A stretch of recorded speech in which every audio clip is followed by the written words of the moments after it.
Hi everybody, it's Celeste, Behavior Specialist with Pets in Need, and I'm here today to answer a question that we got from one of our social media users, and that is what recommendations that we have for high value treats or reinforcers. So first of all, these are going to be things that you usually are going to find in your grocery store and not necessarily at the pet food stores. Tend to be items that are soft and really smelly. Some of the items that you find, like the soft training treats and the freeze-dried treats at pet stores, are good for like your medium value treats, but you're really gonna have to up the ante for working with fearful dogs, working in high distraction environments, and then working on any sort of changing your dog's association with things with some of these high value food items.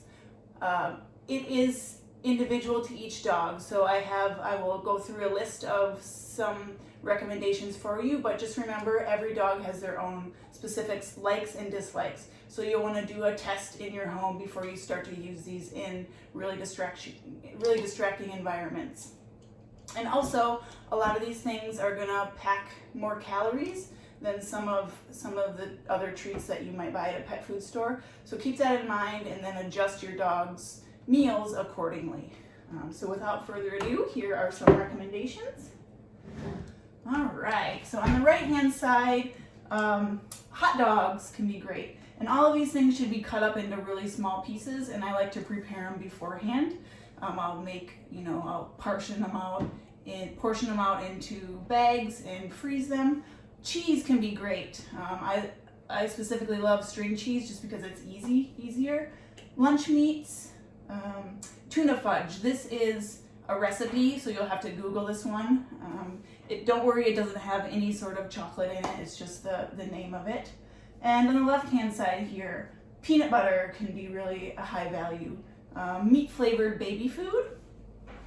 Braunschweiger. This one is a German liver paste that's found in a lot of grocery stores. Canned chicken breast. Of course, if you want to boil and make your own, but they also sell pretty large cans in most grocery stores. Canned sardines in water. This can be a great one as well. And then finally, some canned pate soft dog food. All of these items on the left-hand side aren't easily deliverable necessarily with your hand, so I recommend, you're like, Celeste, I'm not gonna give my dog canned sardines with my hand. What you can do is purchase reusable baby squeeze pouches, or you can use, some people use the silicone like travel items that you put your soap or shampoo in, and you can blend them up. I use an immersion blender, and I might have to mix some water in to make it the right consistency, but blend it up, and then I fill these. I've got about 6 of them that I'll fill up, and then I'll put them in the freezer and take them out as needed. So there's a little tip for you there. Another note on these high value items, you should only be using them when you really need them. So this typically isn't going to be used unless you're working with a really fearful dog in the home, other than when you're doing that introductory, do you really like this? So these are items that you're going to use out, on your walks, if you're working with a reactive dog, changing their association about whatever they find scary. If you're out on trails and you're working on a recall, that might be where you use some of these things. What else about high value reinforcers? Switch them up. So if you really find that your dog loves cheese, don't use it all the time because it'll become less valuable over time. So I might use one thing for a few days and then switch. It's good to keep a record of what your dog really likes so that you can refer back to it.